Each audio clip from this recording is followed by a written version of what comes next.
Coming up on the show today, a deal has been reached in the Israel-Hamas conflict. It's expected 50 hostages will be released in stages in exchange for what Hamas says would be 150 Palestinian prisoners held by Israel. Both sides will release women and children first. Plus, an Israeli journalist looks to the future of Gaza. We can defeat Hamas, but we can't eliminate them. I think that Hamas, it's an ideological movement. An ideological movement you can destroy. And then, the latest from Kyiv, and North Korea, again violating UN resolutions, launches a spy satellite. Today is Wednesday, November 22nd, and this is VOA's Flashpoint Global Crises.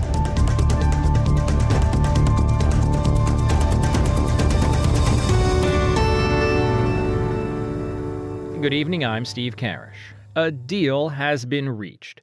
In an agreement negotiated by Qatar, Israel and Hamas have agreed that Hamas will release 50 of the hostages taken on October 7th in exchange for 150 Palestinian prisoners held by Israel. All of this will happen during a 4-day pause in the fighting that will also allow for more distribution of humanitarian aid in the Gaza Strip. For more, here's Charles de Ledesma. Israel and Hamas have reached an agreement for a 4-day halt to the war in Gaza and the release of dozens of hostages held by the militant group as well as Palestinian prisoners.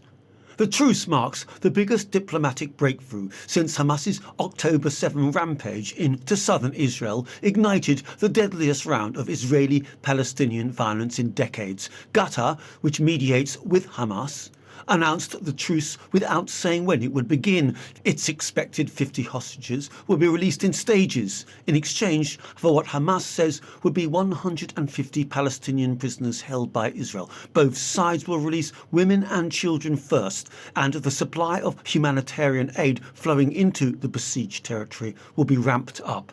The announcements capped weeks of indirect Qatari-led negotiations between Israel and Hamas. The US and Egypt were also involved in stop-and-go talks to free some of the roughly 240 hostages. President Joe Biden has welcomed the deal, saying Israeli Prime Minister Benjamin Netanyahu has committed to supporting an extended pause to make sure that the hostages are released and humanitarian aid can be sent to Gaza. Qatar's Prime Minister and top diplomat Sheikh Mohammed bin Abdul Rahman adds he hopes the deal would eventually lead to a permanent ceasefire and serious talks on resolving the Israeli-Palestinian conflict. I'm Charles de Ledesma. As we've heard, after weeks of intense negotiation, a deal has been reached. For reaction inside Israel, I'm joined by VOA's Linda Gradstein. I think people are still nervous. It hasn't happened yet. And they, for families of hostages, who's included, who's not included.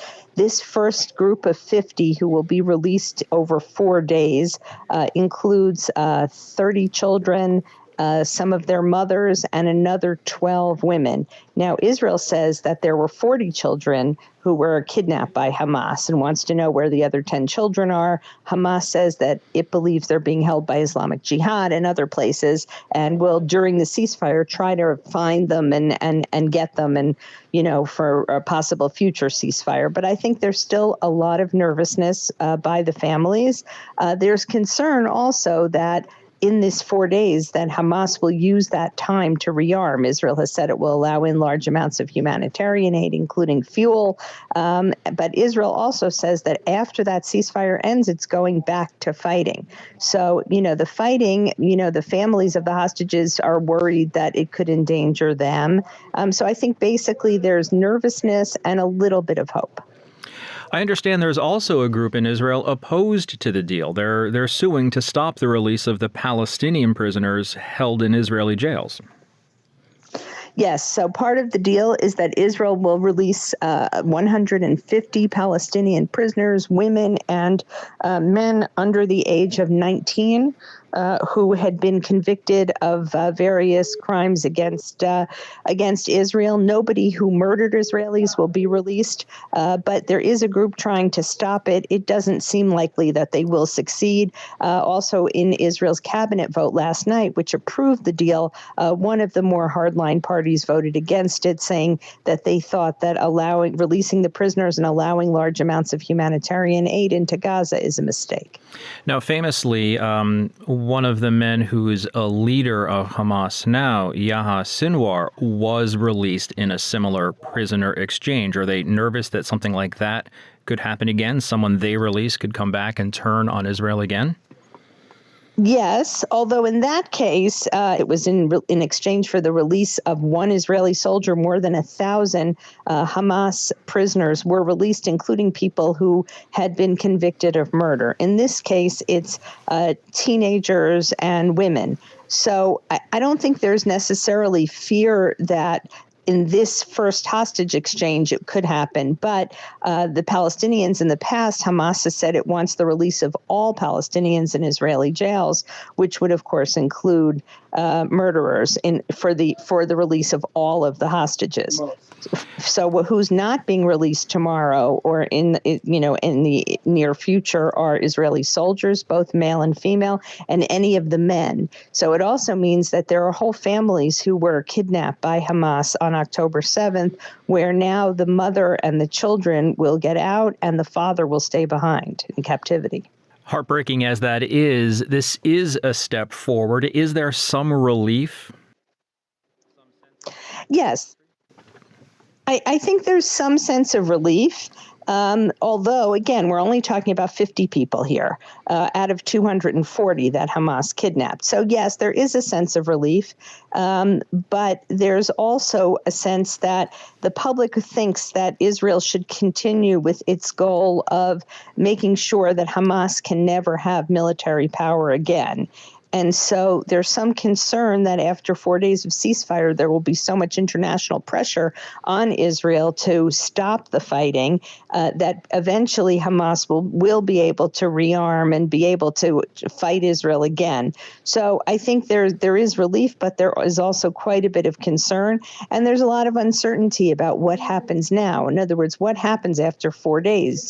Palestinians say over 14,000 people have been killed in Gaza, 2/3 of them women and children. Northern Gaza has been completely destroyed.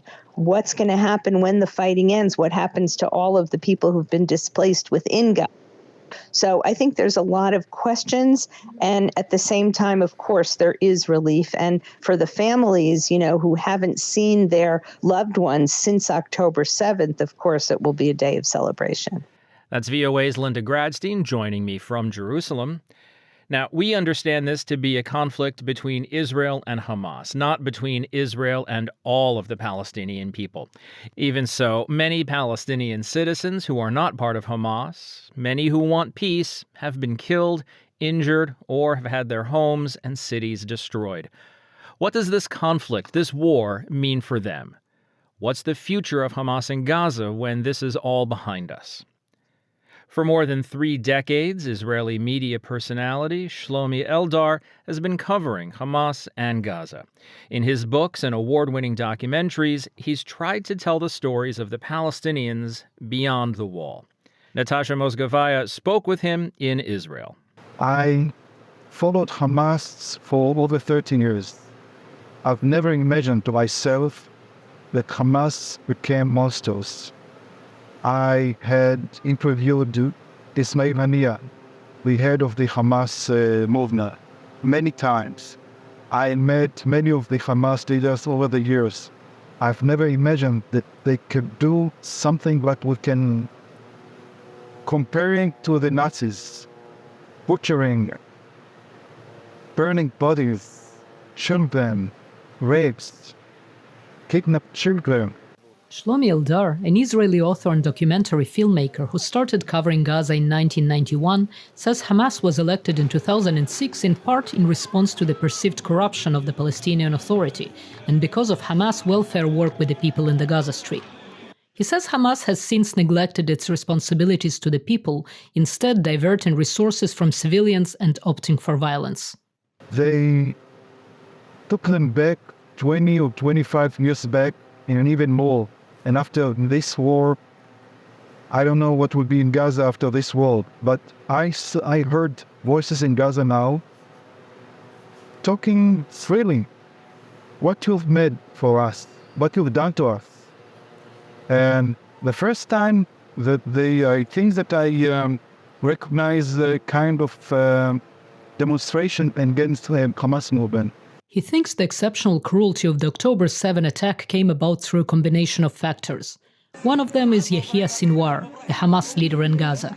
He was released in 2011, the prisoner exchange of Gilad Shalit, and Israel released him to Gaza. He's a cool man. I've heard many stories now because no one knows about him. He was arrested in 1989 because he butchered Palestinians. He suspected them they are collaborating with Israel, and he just tortured them and killed them. The second factor, he says, is an education in violence. The new generation, the young people, they were born or they were children when Hamas took power in Gaza Strip after the military coup. Maybe they were children 5, 6, 10 years old, and they grew up with incitement all the time. They even been taught that the Israelis are not human beings. Israel declared the end of Hamas as the main goal of its military campaign in Gaza. We can defeat Hamas, but we can't eliminate them. I think that Hamas, it's an ideological movement. An ideological movement you can destroy. Eldar says he also knows Palestinians in Gaza who mourn the loss of the possibility of a Palestinian state and a peaceful coexistence with Israel. I have a friend in Gaza Strip that I'm calling him every day. He's now in Rafah, hiding from the war. And he told me I left my house in Jabalia refugee camp and I was crying. I didn't cry because I left my house, but because my dream is broken. We had a dream. We had a dream to build a state, to have a relationship with the Israelis. Now Hamas has killed everything. He says the recovery of Gaza may take decades, and he is not sure if the border with Israel will ever reopen. Natasha Mozgovaya, VOA News, Israel. We're off to Kyiv in a few minutes, but first to Africa. The war between Israel and Hamas has had political ramifications all over the world. In South Africa, the largest opposition party and the main Jewish representative body have both slammed Parliament's decision to cut diplomatic ties with Israel. Kate Bartlett has the story. During a heated session in South Africa's Parliament on Tuesday, all members of the governing African National Congress, which has a long history of solidarity with the Palestinians, voted in favour of cutting ties with Israel. Many wore Palestinian scarves and burst into song after the motion, originally brought by radical opposition party the Economic Freedom Fighters, passed. The vote is non-binding, but it is now up to the government to decide whether to act on the motion. President Cyril Ramaphosa's spokesman, Vincent Magwenya, read a statement. The President notes and appreciates Parliament's guidance on our diplomatic relations with Israel, particularly with respect to the status of the Israeli embassy in South Africa. President Ramaphosa and Cabinet are engaged over the matter, which remains the responsibility of the National Executive. On the day of the vote, Ramaphosa chaired a virtual meeting of leaders of the BRICS group of developing nations, which include Brazil, Russia, India, China, and South Africa, on the situation in the Middle East. At the BRICS meeting, Chinese President Xi Jinping described Israeli actions as collective punishment of people in Gaza, with Ramaphosa going further. The deliberate denial of medicine, fuel, food, and water to the residents of Gaza is tantamount to genocide. South Africa's main opposition, the Democratic Alliance, voted against the motion. Emma Powell, Shadow Minister for International Relations and Cooperation, warned afterwards that cutting ties would leave thousands of South Africans in Israel without access to emergency consular services and affect South Africa's representative office in Ramallah. The ANC have rendered our own citizens entirely trapped, with no way of accessing diplomatic assistance from their government. The Israeli embassy in Pretoria was not available for comment. Israel's ambassador was recalled to Israel for consultations ahead of the parliamentary vote. However, Mary Cluck, vice president of the South African Jewish Board of Deputies, an umbrella organization representing the country's sizable Jewish community, deplored Parliament's decision. This vote had nothing to do with peace, and it was confirmed for me when I was watching on television the chanting of "From the river to the sea," a clear call for the destruction of the Jewish state. South Africa recently referred Israel to the International Criminal Court for potential war crimes in Gaza. Israel says it is acting in self-defense after gunmen with the militant group Hamas killed an estimated 1,200 people on October 7th in the deadliest single attack on Israeli civilians in the history of the State of Israel. Kate Bartlett, VOA News, Johannesburg.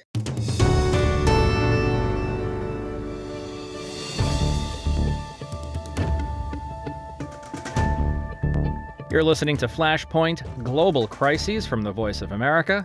I'm Steve Karish in Washington. The potential for a new global crisis in Asia coming up. First, though, we check in on things in Ukraine. Ukraine and Russia are each facing difficulties in the eastern and southern front lines as heavy battles continue. Meanwhile, the city of Kyiv is covered with the first snow of 2023. Anna Chernikova in Kyiv has the details. Ukrainian air forces reported the destruction of all 14 of the Shahed drones that Russia used to shell Ukraine before dawn on November 22nd. Critical infrastructure in the western regions of Ukraine was the main target. However, the air raid alarm also went off in the central, northern, southern, and eastern regions. Meanwhile, Ukrainian troops struck a gathering of Russian soldiers in the Donetsk region when Russian servicemen were being awarded medals for the occasion of the Missile Forces Day celebration on November 19th. Russian media confirmed the attack. On the evening of November 22nd, the ground forces of Ukraine published a video which purportedly recorded the moment of the attack. The situation in Avdiivka remains difficult. Ukrainian forces continue their attempts to counterattack and hold defensive positions while Russian forces increase their ground forces operations. At the same time, Ukrainian armed forces reported that Russian forces have increased the number of assaults and airstrikes, dropping anti-aircraft missiles with the Su-35 jets in the southeastern direction. British intelligence reports that the battles on the eastern bank of the Dnipro River in the Kherson region are extremely unpleasant for the Russian army, as they are characterized by confusing, chaotic infantry clashes and artillery firefights in difficult wooded terrain. British analysts stated that Ukrainian Marines maintain a bridgehead in that area.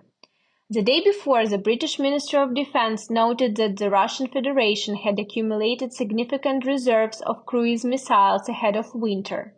Meanwhile, Ukrainians are getting ready for the second tough winter facing Russian attacks, with the first snow of 2023 covering the capital city Kyiv on November 22nd. Anna Chernikova, VOA News, Kyiv. We heard on Tuesday's show about the November 21st anniversary of the start of the uprising known as Maidan, or the Revolution of Dignity in Ukraine. Today, we'll meet some of the participants. The wave of civil unrest was sparked by the Russian-backed president, Viktor Yanukovych's decision not to sign an association agreement with the European Union, which set off a 3-month resistance movement. VOA met with 3 Maidan activists whose lives, along with their country, changed forever in November of 2013. The demonstration in Kyiv's main square, Maidan Nezalezhnosti, started when then-President Yanukovych declined to sign a pact with the European Union, instead choosing closer ties to Russia. Yuliy Terehov was a student back then. In the early morning of November 30, 2013, he was at the center of Maidan Square when Ukrainian riot police violently clamped down on the protesters. Yuliy Terehov, a Maidan activist, remembers that he didn't think he would have so many consequences from the beating. But he says that when he looked in the mirror, he saw that half of his back was bruised. The violent dispersal of protesters sparked even more demonstrations that lasted for 3 months, with hundreds of victims. Activist Yuli Terehov shows the place where he got a concussion in a confrontation with Yanukovych's riot police. Yuli was in Maidan Square the whole time, and the revolution marked him forever. Protesters claimed victory for their revolution when President Yanukovych fled the city. But their triumph was followed by Russia's annexation of Crimea and later the start of the Russian-Ukrainian war in the east of the country. All of it changed Yuli's plans. Terehov recalls that he wanted to become a famous DJ and write electronic dance music, but he says the war in the east started and he joined the military along with others his age. Yuli is a captain in the Ukrainian armed forces now. Maidan changed the life of Oksana Sevak too. At the time, she worked as a gynecologist and went to Maidan to treat sick and wounded protesters. Oksana Sevak says she and her friends put white t-shirts on top of their clothes and painted a cross with lipstick on them and went to the first barricade to treat the wounded. Oksana describes it as controlled chaos. Everyone, she says, somehow clearly understood who should do what. Oksana Sevak says they even have a schedule. She says doctors from Kyiv usually came to Maidan at night. Meanwhile, doctors from other cities took vacations in order to be in Maidan and were there during the day. After Maidan, Oksana left her medical practice and is now more involved in promoting medical legislation.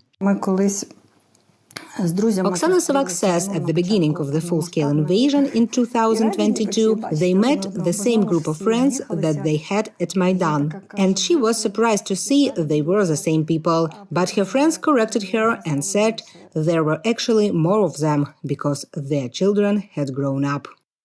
Activists say the Maidan revolution is still going on for them as they battle Russia's assault on Ukraine's sovereignty and continue their fight for Western-style democratic reforms in their country. Lesia Bakalets, VOA News, Kyiv. And finally today, in what has the potential to develop into another global crisis, North Korea said it successfully placed its first spy satellite into orbit late on Tuesday. The launch, in violation of UN sanctions, could give the North an unprecedented ability to monitor the U.S. and South Korean militaries, as VOA's Bill Gallo reports from Seoul. North Korean leader Kim Jong-un oversaw the Tuesday launch. State media says the spy satellite successfully reached orbit. Kim wants an array of spy satellites to monitor U.S. and allied troops in the region. But that will depend on the number and quality of images those satellites can produce. Earlier this year, South Korea's military recovered parts of a North Korean satellite that crashed into the sea. It said the device had no military utility. But that's debatable, says analyst Su Tianjian. I think that even a satellite with rudimentary capabilities could still be a first step or modestly improve North Korea's situational awareness. Though the Tuesday launch was expected, it prompted alerts and even brief evacuation warnings in southern Japan. Prime Minister Fumio Kishida condemned the move. Even if the purpose is to launch a satellite, using ballistic missile technology is a clear violation of the relevant United Nations Security Council resolutions. It is also a very serious matter that greatly concerns the safety of our people. South Korean President Yoon Suk-yeol is on a state visit to Britain. In response to the launch, Yoon approved the partial suspension of an inter-Korean military agreement. The 2018 agreement was signed during a period of rare diplomacy between the two Koreas. That diplomacy was short-lived. North Korea soon resumed its military provocations, including major weapons tests. More launches are on the way, and from the South Korean side. Later this month, South Korea plans to launch its first domestically built spy satellite using a SpaceX rocket. Bill Gallo, VOA News, Seoul, South Korea. And that's going to wrap up today's show. There is more VOA coverage 24 hours a day.